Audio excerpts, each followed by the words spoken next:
Hello and welcome to Colonial, Outcasts, an anti-imperialist podcast that presents a worldview that would make your uncle increasingly mad and uncomfortable. This is an off-the-cuff episode responding to breaking news as the security situation in Southern Lebanon and Israel's war with Hezbollah has evolved drastically. If you aren't tracking yet, it seems that the IDF and associated intelligence agencies has made a ton of pagers explode, killing 3 to 8 individuals, including a 10-year-old girl, and wounding almost 3,000 others. Today, we examine what all this means within the wider context of the ongoing war. And we are joined today by regular geopolitical analyst Elina Xenophontos. I'm your host, Greg Stoker. Thanks so much for coming on at such short notice, Elina. Thank you. This is going to be a very interesting one. So thank you. Yeah, very interesting. This is a developing story. Real quick, we are on Patreon if you want exclusive content. For instance, I will be doing a follow-up live Q&A on this tomorrow, Wednesday at 2 p.m. Eastern Standard Time on that platform. We are demonetized on all platforms except Patreon. So if you're picking up what we're putting down and want to help us grow, we'd appreciate the support as we try and build out this platform. Plug over. All right. So what happened earlier this morning? Hundreds of pagers blew up at the same time across Lebanon on Tuesday in an apparently coordinated attack that killed 8 people and injured more than 2,700, health officials said on Tuesday. The attack came a day after Israeli leaders had warned that they were considering stepping up their military campaign against Hezbollah. Hezbollah said that pagers belonging to its members had exploded and accused Israel of being behind the attack. The Israeli military has declined to comment. However, one of Netanyahu's aides hinted that, they did. And obviously, it's the most informed supposition you can make. The wave of explosions left many people in Beirut in a state of confusion and shock. Witnesses reported seeing smoke coming from people's pockets, followed by small blasts that sounded like fireworks or gunshots. Amateur footage broadcast on Lebanese TV and within different Telegram channels showed chaotic scenes at hospitals, wounded patients with fingers missing, leg wounds from, if they were being held in their pockets, and burn injuries. They were seeking treatment and sirens blared throughout the city as the day ended. So Lebanon's health minister said that at least 8 people had been killed.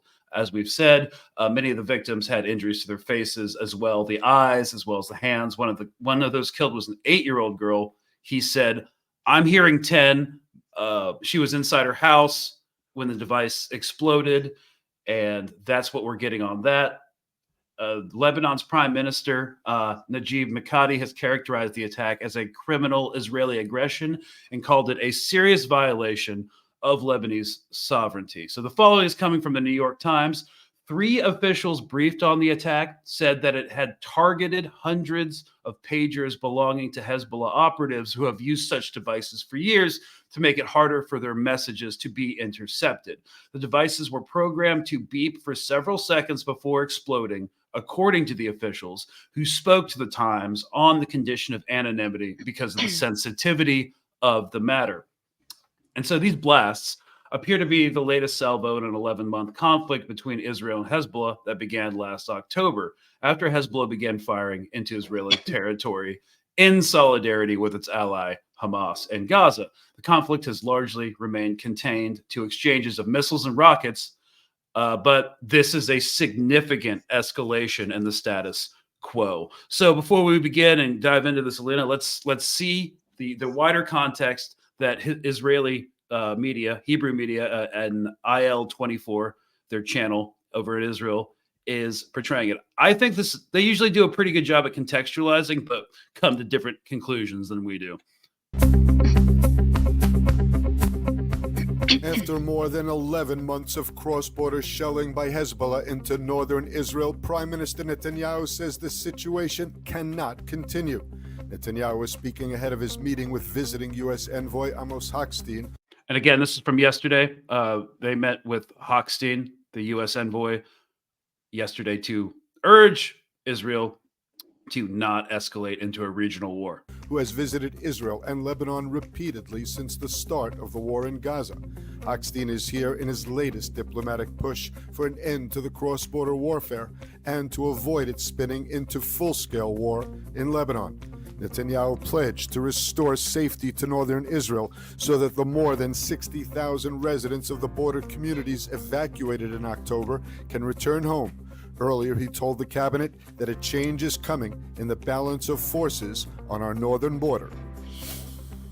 More information is emerging on the missile fired at central Israel yesterday by Houthi rebels from Yemen. The missile evaded Israel's advanced detection systems and was not brought down until it was over Israeli airspace, raising questions for air defense.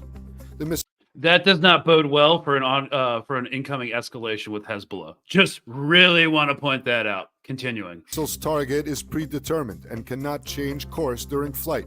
Preparations for its launch are fast. Filling the first stage of fuel takes only about 30 minutes instead of several hours for the Shahab missile, so there is less time for early detection. From northern Yemen, the missile requires only 12 to 15 minutes to reach central Israel. The warhead itself weighs about 650 kilo, and the explosives can cause severe damages. The Houthi missiles come from Iran and are nearly identical to the Iranian Ghadir missile, which is similar to the earlier Shahab 3. Israel's Arrow missile system was developed to intercept the ballistic missiles, which have a range of about 2,000 kilometers. The army has confirmed that 3 Israeli hostages were killed as a byproduct of an Israeli airstrike in November. The bodies of Sergeant Ron Sherman, Corporal Nick Beiser, and Elliot Toledano were retrieved in a tunnel network targeted in an IDF strike on a Hamas brigade commander in the first month of the war. The bodies were retrieved from Gaza and were examined to determine cause of death. At the time, the IDF announced that they were murdered by Hamas gunmen. Now the indication is that the cause of death was carbon monoxide poisoning caused by the bomb blast. Experience the Okay. Yes. So there are 3 things going on. Well, more than that, and I think they're all intertwined. I thought it was interesting how much time they spent in that news flash talking about the specifics of the missile that hit Israel. And it's significant in this context because Hezbollah has a lot of stuff that can't be intercepted that we haven't even seen yet put on the battlefield. This is an escalation that's going to happen. The war in Gaza is not going well. They haven't achieved any of their strategic objectives, and they want to open up a second front because Benjamin Netanyahu and his government is getting hammered on them not resolving the situation and the thousands of displaced Israeli settlers in the north. So within the context of all these pagers exploding, how do you want to open this? I want to open this by stating in the last 48 hours, I mean, Israel and Netanyahu essentially just came out and said that their military objectives have now expanded to the north of Israel. I think that was made very clear. And I think it was Gantz as well. He was in the United States recently, and he was quoted saying that Hamas is an old story, that the new story, the main story is, as this is his quote, right? I might be paraphrasing, is Iran and their proxies in the region. And that is what the real threat is to Israel and to the entirety of the region. So the way I see it, and if you start looking at the attacks and everything that has essentially been happening over the course of the last few weeks, Israel has been preparing itself effectively to begin countering Hezbollah. And they've sort of put in place certain preemptive or pieces, let's just say, on the chessboard to try to weaken Hezbollah, or to attempt that. I never said it's going to be successful, so as to essentially try to deal with the northern front. But this is my personal opinion. This isn't just about the northern front. This is a general war that's now being waged, and this is the agenda here against the entirety of the axis of resistance. Now, I know, I don't know if you will agree with that, but that's my personal sort of introduction to this. Yeah, I think people in Israel, and I read Haaretz and Marie, even the Jerusalem Post and Times of Israel every day, and based off the op-eds and what's being portrayed in the media and on social media and everything I've been monitoring, and Telegram channels, I do agree that the war against Hamas has kind of lost its luster. We're almost a year into not achieving any objectives in Gaza that were stated. They've achieved a lot of objectives that were stated, like absolute total siege, target devastation, displacement, etc., but they haven't achieved any military objectives. And people are realizing that. There's a crackdown on reporting about the hostages. It's really, again, lost its luster. So we need, and obviously we've talked about time and time again how this government cannot afford to have a ceasefire or end the fighting at this point in time. So they at least need a new thing. They might do a limited strike like they did on the port in Yemen after the drone struck Tel Aviv, but I don't think they're going to really open up against the Houthis. They might try to quote unquote reestablish their deterrents, but yeah, Hezbollah is the new thing, and they've been talking about it for since like November, I'd say, like seriously, and they've been threatening it, and we've been seeing like pundits that are on or analysts on channels similar to ours talk about how, back in February they knew there was going to be an operation against Hezbollah. We kept pushing back and pushing back against that because it's insane. They can't win it, and even though the members of the Likud party and other elements of the far right government and militant Zionists within Israel will always chant for war, war, war, the military establishment is not completely insane. They may be perpetuating a genocide based off their ideology, but they are still military personnel who can understand basic strategy and tactics. And the Hezbollah fight's a loser, which is why we've always pushed back on this, which is why I'm surprised that they did this particular attack. I know Netanyahu said like the dimensions of the war have changed, but that's usually just saber rattling. I agree with you that this is not just saber rattling. If we actually think about what this attack is, I would say it's because of its indiscriminateness. It was ostensibly targeting these Hezbollah operators. We don't know what incapacity they were operating in. Based off of what my experience within collection and building out target sets, they could have been anything as from Hezbollah to just someone randomly associated, but not really part of the network. And also they were driving in cars. They were walking in the streets. A bunch of the civilian collateral damage was real. And yeah, I would definitely consider it a terrorist attack. And it definitely would be considered a terrorist attack if Hezbollah did the same thing to Israeli military personnel. So they're going to have to respond in some ways. I was about to say exactly the same thing. This is the situation. So they're using the sort of like the pretext that they're trying to target Hezbollah fighters, commanders, or pretty much anybody who's in Hezbollah. But let's look at it for what it actually is. They detonated these pagers without any due consideration for where these fighters would be and who it would impact. They knew full well that this was going to essentially hit, for the most part, a civilian population. Therefore, the agenda here wasn't to achieve any sort of military strategic objective, because it's not. I mean, even if you manage to hurt or kill, let's just say even up to 100 Hezbollah fighters. I mean, Hezbollah has I don't know the exact numbers, but up to like, from what I understand, up to like almost 100,000 fighters. So say you hit even a couple of hundred, it's not going to change anything on the battlefield. It's not going to change anything even in the northern front for Israel. But what it is going to accomplish is to terrorize the Lebanese population. It is to insert fear that no matter where they are in Lebanon, that they could be at the receiving end of Israeli aggression. And the idea here is to essentially delegitimize Hezbollah in the eyes of the people of Lebanon, to turn the people of Lebanon against Hezbollah, so as to begin to create friction for Hezbollah within Lebanon, and in doing so, they will become significantly impacted and weakened in order to terminate the operations against Israel. Having said that, though, this does not mean that, in my humble opinion, Israel is going to stop at that. They will then find the opportune moment to try to target Hezbollah when Hezbollah is at a particular weak point. And the reason that I say this is because of the attacks. I think it was a week ago now, and please forgive me if I'm getting the dates wrong here, because I'm seeing there's so much going on that I kind of get lost in the dates. But I think it was around a week ago when Israel essentially orchestrated the greatest attacks on Syria since 2011. And those particular attacks were strategic because Syria is actually the hub for the axis of resistance. It's where the intelligence, it's an intelligence hub, it's a military hub for them, it's where a lot of their weapons flow.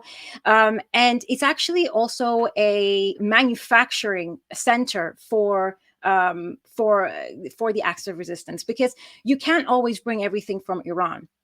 Syria actually has a manufacturing process that produces weaponry, and we saw this back in 2006 as well, for Hezbollah. And it was interesting because the locations that were hit, or that Israel attempted to hit in Syria, again, I think this was around a week ago, were these particular locations that facilitate the axis of resistance in terms of intelligence and weapons.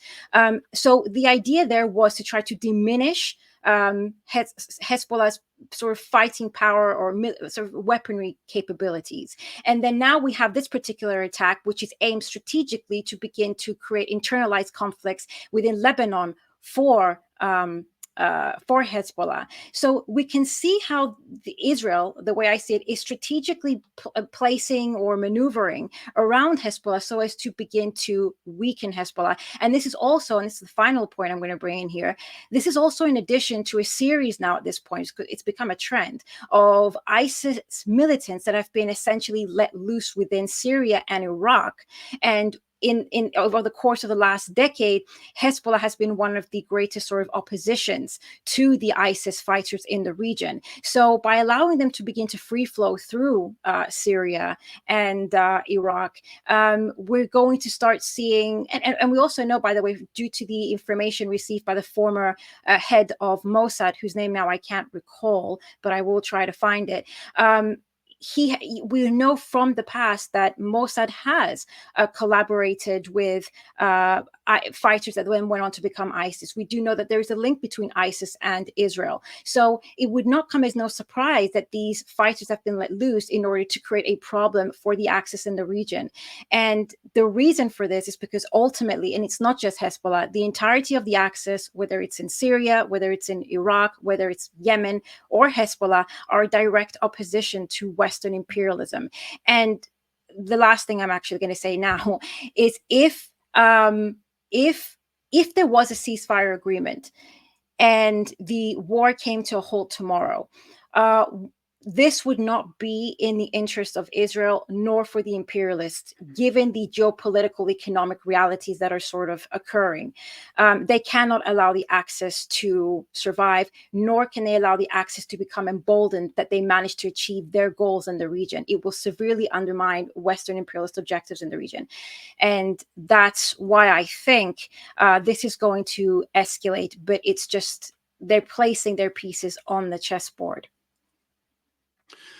Yeah, I would definitely agree with most of that. I would push back on one thing, and that's that this had no tactical advantage or strategic advantage. I would say it's more of a tactical win, just because of how Israeli propaganda works. Okay. No, yeah. And that's part of warfare, information operations. We know that. So what happened on October 7th? The big bad illusion that the Mossad was omniscient, omnipotent, Shin Bet was everywhere. The IDF was incredibly competent, the best military in the region, one of the best in the world, was shattered. And we've talked about this before. And one of the reasons that Israel has been kept safe was because of this idea of their invincibility.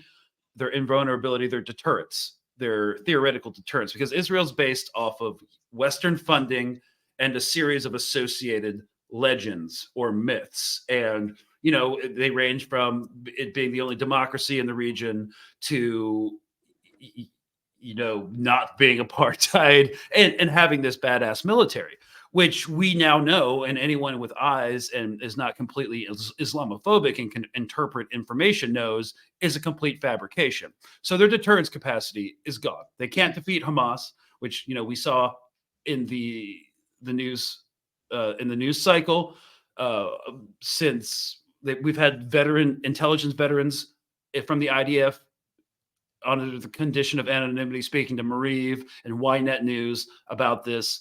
Even the former defense ministers said this can't happen. And so how do they regain their deterrence? Well, they don't really. But what they can do is try and do operations that keep the myth alive, like a sexy assassination of Ismail Haniyeh with an implanted device. Boom. They go wild for that.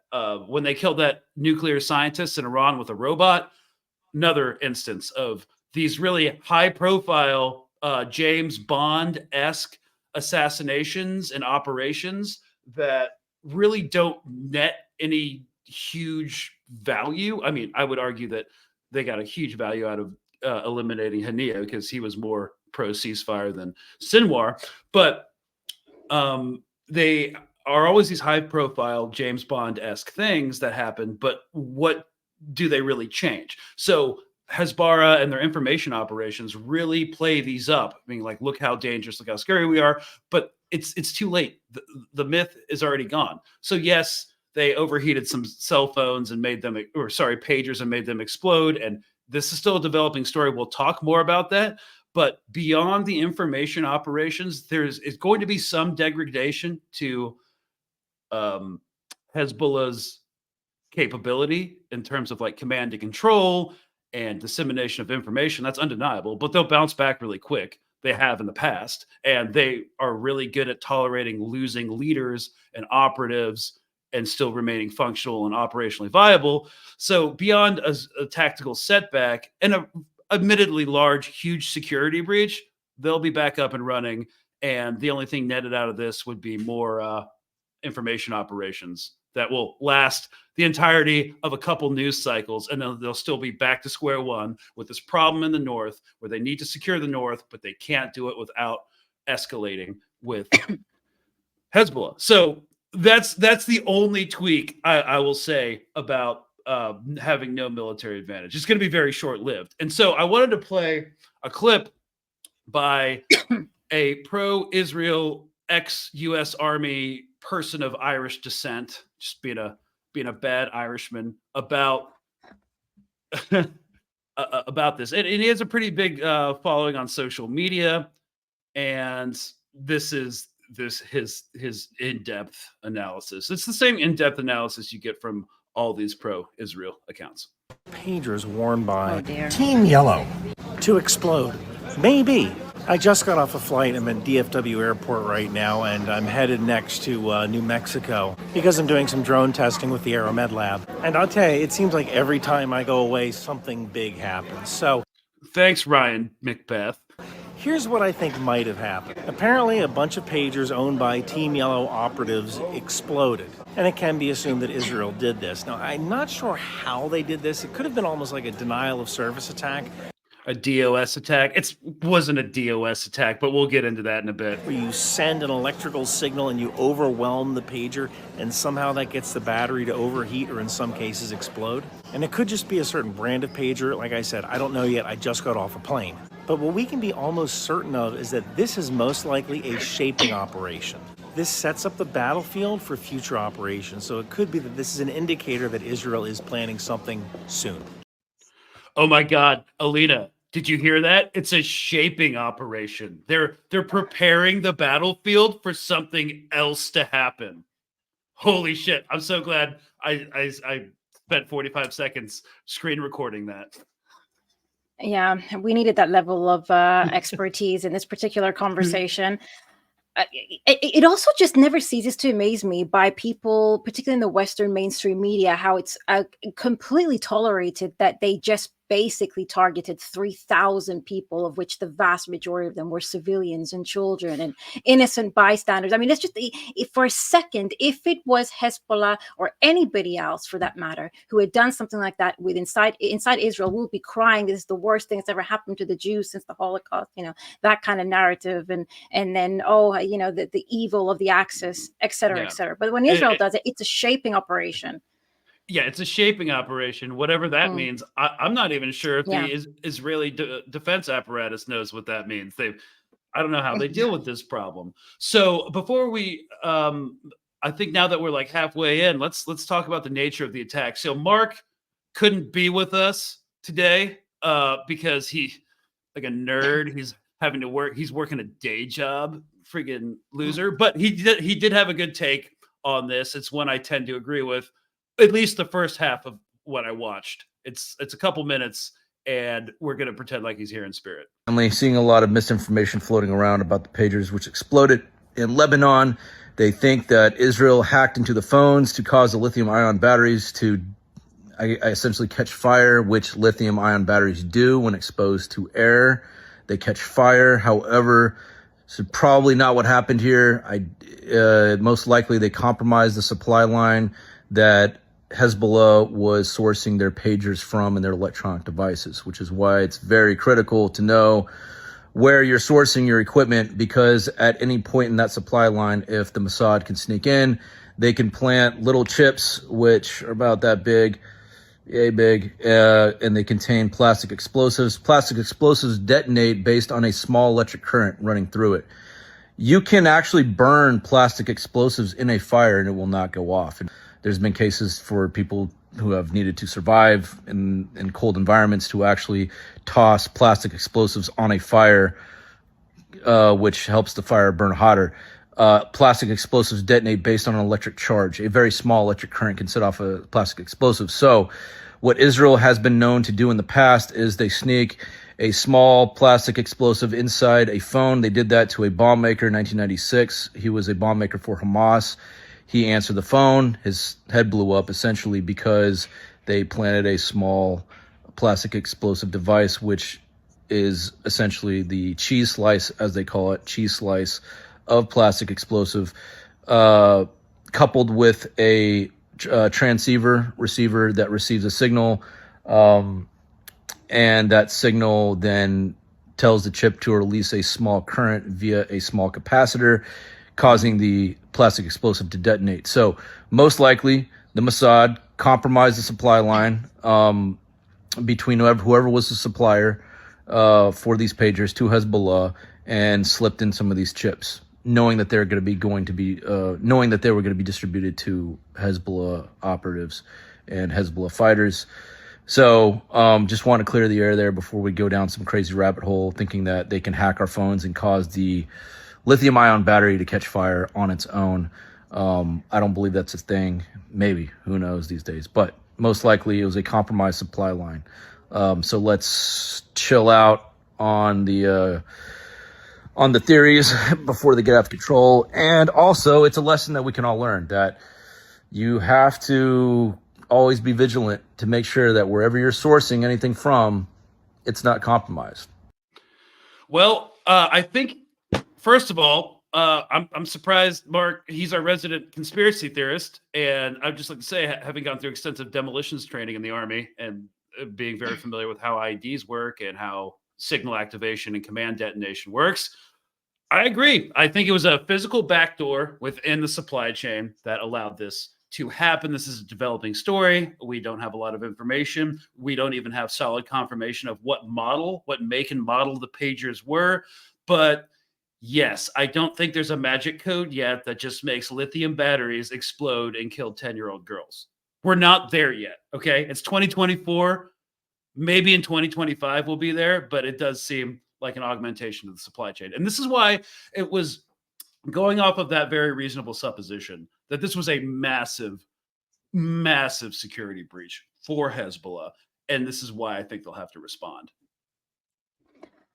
I mean, they're going to have to respond for a plethora of reasons. So if this is indeed a security breach, then they're going to have to deal with it. They're going to have to deal with the security breach within their own ranks, which is going to create a lot of paranoia as well, and erratic, well, not erratic per se, but they're going to have to crack down on it effective immediately whilst keeping their calm. They're going to have to respond to Israel, but I mean, this was going to be a given, and essentially, again, reimpose some sort of deterrence policy, I guess. But, ultimately, I'm of the belief that I think that if I was Hezbollah, I would be preparing myself for a greater regional war. This is, I think I wouldn't even be looking at deterrence policies anymore, because ultimately Hezbollah has proven that it is incredibly capable of dealing with Israel. I mean, even recently with the retaliatory attacks from, I think, around 2 weeks ago now, or maybe 10 days ago, they successfully, as it sort of the information is coming out from Alma as well, they were successfully able to hit basically the Glilot base, which also houses Unit 8200, killing 24, and I think wounding, I think, around 75. Maybe I'm getting the number a tad bit wrong, but within that sort of realm. And they were able to, and yeah. I do remember 20 was the confirmed number. Yeah, 24 was the amount of people killed, and then injured was 70, I think 74. So okay. 75, something like that. But they had success. I mean, and the thing is, this particular base was sort of what could be described as sort of their headquarters, their intelligence headquarters. So this was a very significant hit, and they did that whilst providing very little intelligence, because they didn't really use any of their more sophisticated weapons to do so. So it just goes to show the ease and the relative capabilities that Hezbollah has. So ultimately, the idea that the situation is this. Hezbollah, but the totality of the axis, is my humble opinion, need to start preparing at this point for a greater war. Deterrence policies do not work with Israel. What Israel's going to continue to do is these escalations through terrorist acts here and there, whether it's in Syria to try to break their supply lines and chain of command, or whether it's killing commanders, or these forms of terrorist attacks on the civilian population to try to create sort of internalized dichotomies within Lebanon, to try to undermine Hezbollah within Lebanon, and then strike at the right particular time. So the most important thing that Hezbollah can do now is find, if this indeed was a security breach, which I'm not denying, but we'll find out in due time. They need to deal with that, and then from that point on, they need to start preparing essentially for what Israel and I think the entirety of the West has in store for them, because as well, I'm situated right now in Cyprus, and the degree of militarization that I'm experiencing here, and I've grown up here, and I can say that I've been here during the Iraq War, even during Syria. I have not seen the degree of militarization on this island to the degree that I've seen in the last couple of months specifically. So for those of our audience who aren't familiar with the situation in Cyprus, I'm not talking about the history, but the Western military presence on Cyprus, how it's been ramping up. Can you go into that for a sec? Yeah, I mean, look, we have basically, there was even sort of like sort of military drills conducted between the Cypriot military and the United States for the first time. These drills were conducted as emergency drills for a period of several days. I think it was back in July. We have the U.S. WASP that is situated essentially in Limassol port. But in addition to that as well, there's been an increase in fighter jets and warplanes that are in our international airports. And this is on top of the fact that we also have the British sovereign bases, which is the Raf Agrodiri bases specifically, where these are sovereign territories of the UK, where the United States also has systematically been using these bases to carry out military operations in their region for decades now, including the latest attacks as well in Yemen that took place from the Agrodiri bases. And we've also seen huge numbers of more elite units from the UK and the United States, although we don't have the exact numbers, but Declassified UK, for those that are interested, have provided some really great investigative reports on this, have grown. We've seen a huge number of essentially of special military units in these particular bases as well. And so there's this increase of militarization of Cyprus, which is geostrategically located in the Middle East. And I think it was the other day, it was on I-24 News of Israel, they were discussing specifically how Cyprus is going to be essentially a very significant actor in in dealing with the axis of resistance in the region. Oh, and one last thing, Cyprus was also enlisted alongside Greece and Jordan to basically defend Israel as a defensive front in case of the Iranian retaliatory attacks. And so at this particular point, Cyprus is becoming a very significant actor here. And that's also why the Israeli media called it, as the Americans call it, a permanent aircraft carrier in the Eastern Mediterranean that they're planning on using without any due consideration for our particular political realities and volatile states. Right, and Hezbollah said that if Cyprus was, I guess, used in a shooting war as the West's and Israel's floating stationary aircraft carrier, y'all are going to take Iranian missiles too. So, yeah. And just one small thing here, even with the with Hezbollah's statements initially when they first came out, we weren't sure. We were actually just thinking that it was the sort of they were discussing mostly the UK bases, but now we know for a fact that the international airports here are being used. But in addition to that, we have the Alma Project. And for those that don't recognize that name, the Alma Project was the name of the project given for the humanitarian corridor established between Cyprus and Gaza. But it was only able to work for a period of 25 days when the US temporary pier was set. However, since the dismantlement of that particular pier, when they asked the Cypriot president what's going to be essentially happening with the Alma project, is it going to be abandoned? He answered no. We're going to continue with the Alma project. We have a growing stock of aid that is building up in the Larnaca port for the Alma project. And in order supposedly to get this into Gaza, rather than using the humanitarian corridor with the US temporary pier, the information that's coming out of sort of Cypriot media is that they're going to be sending it to Ashdod port. Now, why this matters is that essentially, if we go back to what Hezbollah had actually stated, if Israel is to attack at any point, Hezbollah will attack its ports, energy ports, etc. And so Cyprus is also being set up now as being a backup for resources and energy in case of a greater regional war in the region.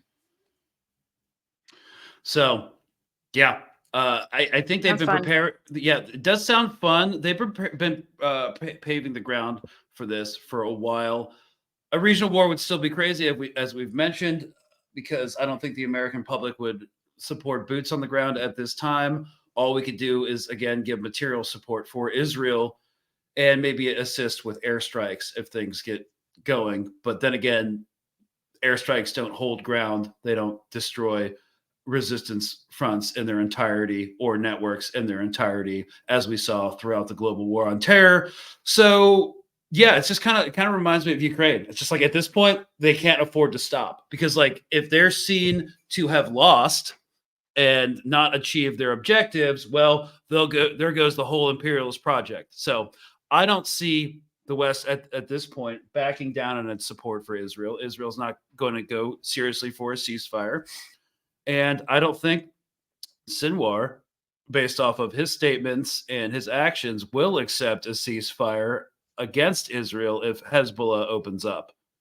So there's also that factor as well.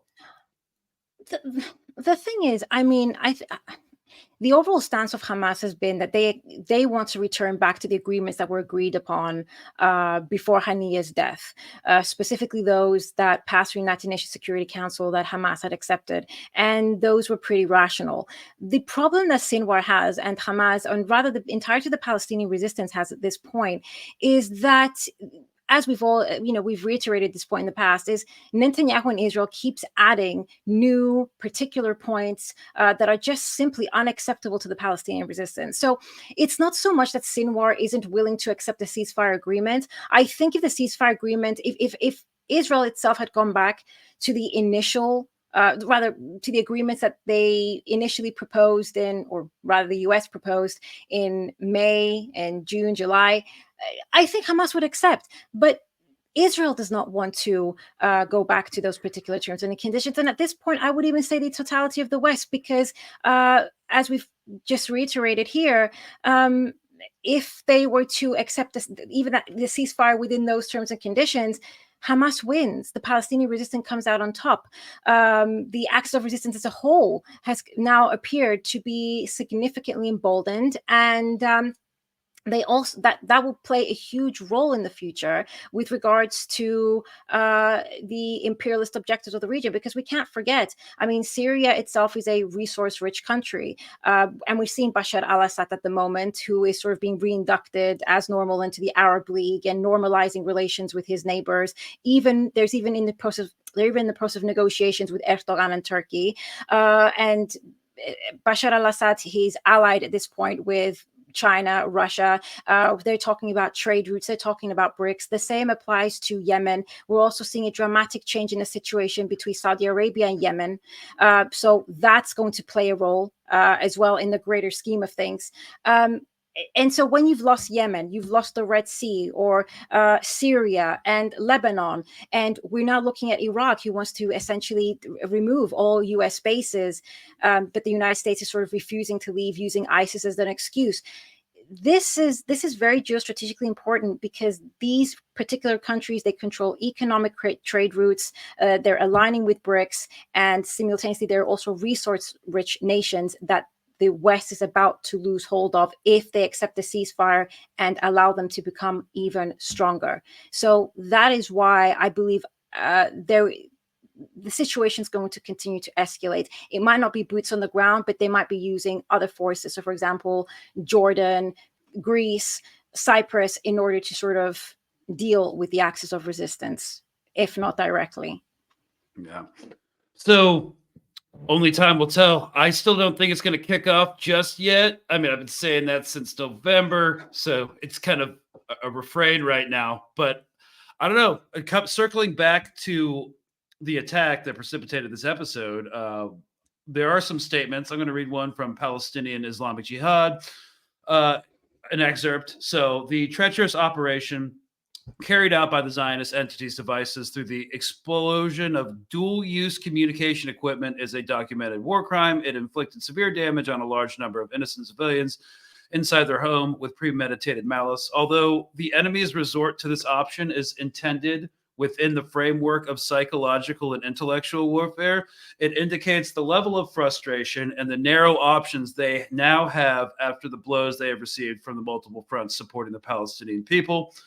And then other statements talk about them trying to generate internalized conflicts and undermine Hezbollah through that. It's all part of, as we've talked about before, the Daya Doctrine, named after a suburb in Beirut that was bombed relentlessly during the 2006 Lebanon war in order to put pressure on the civilian population to get Hezbollah to throw down arms or give diplomatic concessions that they don't want to do. The Daya Doctrine is seen every day played out in Gaza, and it is meant to, again, collectively punish civilians in order to achieve military objectives, which is by a definition a war crime.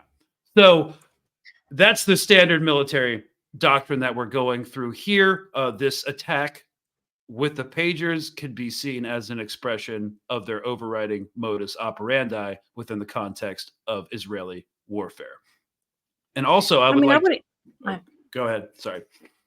No, I was just going to make a little comment and say I don't even see the point of calling it Dahiyya doctrine. It's just straight up terrorism. The terrorism doctrine. I mean, that's essentially what it is.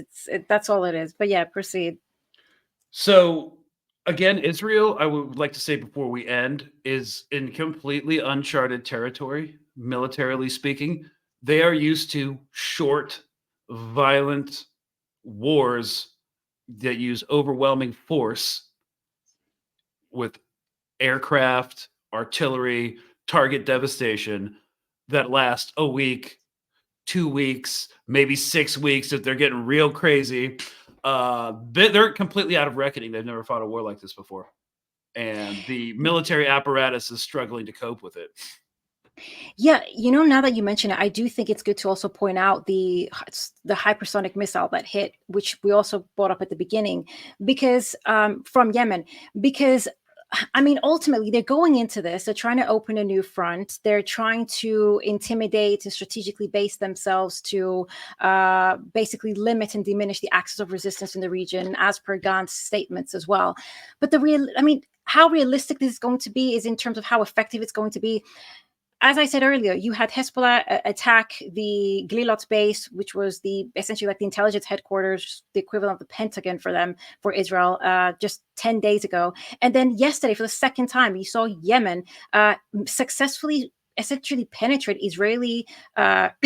Israel and essentially inflict harm in the center of Israel with a hypersonic missile that their air defenses are just basically unable to intercept. And that was one missile. If Israel continues on this path, as well as the entirety of the West, on pushing this war, it's going to be to the detriment of the entire region, but to Israel as well. And it's also worth noting that, they also have a shortage of manpower now in Israel. I think it was just 2 days ago or yesterday where it was reported that they're basically giving residency sort of permits or citizenship to 30,000 asylum seekers from the African continent in Israel to serve. Also Afghans. Oh, and Afghans, exactly. So they're so short on manpower that they're recruiting Orthodox Jews who are completely anti being part of the IOF in general and completely inexperienced. And then they're also essentially giving away citizenship to asylum seekers because they need to make up the numbers. And this is a country now who's going to essentially target Hezbollah and the entirety of the axis and be successful. No, it's going to be a failing operation, but it's going to be something that they do because they have no other choice. This is the crossroads now that Israel and I think the entirety of the West, as they stand behind them, is at. Yeah, I think ultimately it will be a failing operation, but what happened earlier today was a shaping operation. So yeah, it's a shaping operation. It just reminds me of being in the military, just hearing like nonsense briefings about like this could have been an email. It would like, why are we? So I think, yeah, going forward, I don't really know the details. We're going to do a follow-up on Patreon, like a Q&A if anything breaks tomorrow. I'm also probably going to be doing a follow-up on Mint Press News later this week to talk to a tech expert about supply chains and all sorts of sexy stuff. But I think as of right now, the mechanisms by which this attack was effectuated are less important than what the outcome from this attack will be. And that is, again, a couple news cycles of Hezbollah bots and Israeli accounts talking this up. They have a history of these successes only lasting a couple news cycles. The massively devastating hostage rescue operation that saw hundreds of Palestinians killed, potentially 3 hostages, and rescuing 4 hostages was not great in terms of what it achieved strategically, which was, yes, they had a brief celebration and then they realized, oh, wow, it's going to be nearly impossible for us to ever recover a hostage again alive because the Hamas couldn't afford to have it. So yes, these short-term victories that end up being Pyrrhic in nature and just to the detriment of ongoing and future follow-on operations. And I think this is going to be another example of that, because I don't see how they'll be able to exploit it beyond information operations. information operations, and like I said, their ambition is to just terrorize the Lebanese population, and that does worry me a little bit. The sort of sentiment in Lebanon and how successful they're going to be in trying to provoke some sort of reaction against Hezbollah to undermine them. That is something, for the most part, I don't think it will be successful, but it's something that we should be cautious about generally going forward, because this is the tactic that Israel is using to weaken Hezbollah in order to be able to assert its authority over it. But yeah, I think I correct me if I'm wrong, but I think on the 8th as well of September, wasn't the chief general of CENTCOM also in Israel? And I think I read in a couple of news outlets that he was presented with a plan on operations against Lebanon. So I do think they're going to go forward with the operations against Lebanon. So the idea is to weaken them. And that's the only thing that concerns me in terms of like the social, civil situation within Lebanon at the moment. So Netanyahu is going to speak at the UN on the 26th of September. Actually, now it looks like he's going to be speaking on the 27th, which is Friday of, what is it, next week? Okay. Yeah, I'm going to be there. Documenting it with Veterans for Peace, and I guess we just have to see like what would be best, to initiate large-scale operations before he speaks to the UN or after he speaks to the UN. Oh, I don't know why I feel it would be after. I don't know. That's my personal verdict. It would be redundant to do it now and then go off to the US and start making pleas for, aiding in his little war in the region. I think it's going to come afterwards, much like it did last time. I mean, he was in the UN, he was in the United States giving Congress a speech to Congress when I think a couple of days later the assassinations took place. So I would expect something to happen after. Yeah, it's just too bad the UN doesn't have the policy where they'll wash his dirty undies for him, like the White House does. But yeah, he's going to be spending 5 days in the U.S. generating support. He needs it. His entire power, well, one of his main sources of power, it comes from Western support within the government. So yes, it's time for his check-in. We're almost at a year now, and it's time he addressed Western officials at the UN. I would just like to say before we end, if you're going to show up at that protest, just bear in mind that yesterday the NYPD shot 4 people, including a fellow police officer, over $2.90 of subway fare. So if they're willing to do that over $2.9, things could get spicy at the UN, because it's cannibalism at this point. Yeah. So just bear that in mind. The NYPD has a funding comparable to that of the Iranian military in order to just be a massive goon squad like their dearly beloved cousins in the Israeli Defense Forces. So any closing remarks? Closing remarks. Let's just I actually don't know what to say other than this is looking very bad. That's basically it. But let's just hope. Hey, it's not looking good. So no. Yeah. But just and also, yeah, I also, I think a special sort of shout out as well to all the people that were affected in Lebanon today. That's 3,000 people that were affected today in Lebanon. It's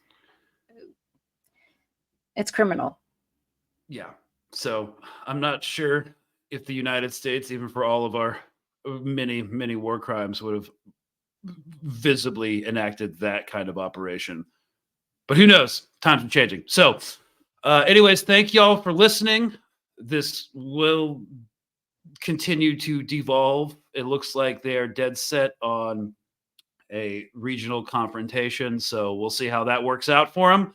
And when that pops off, we'll be doing another episode, probably an operational breakdown of just straight military analysis within theater. So thanks so much, Elina, for coming on. And we are signing off. We'll see you guys next time.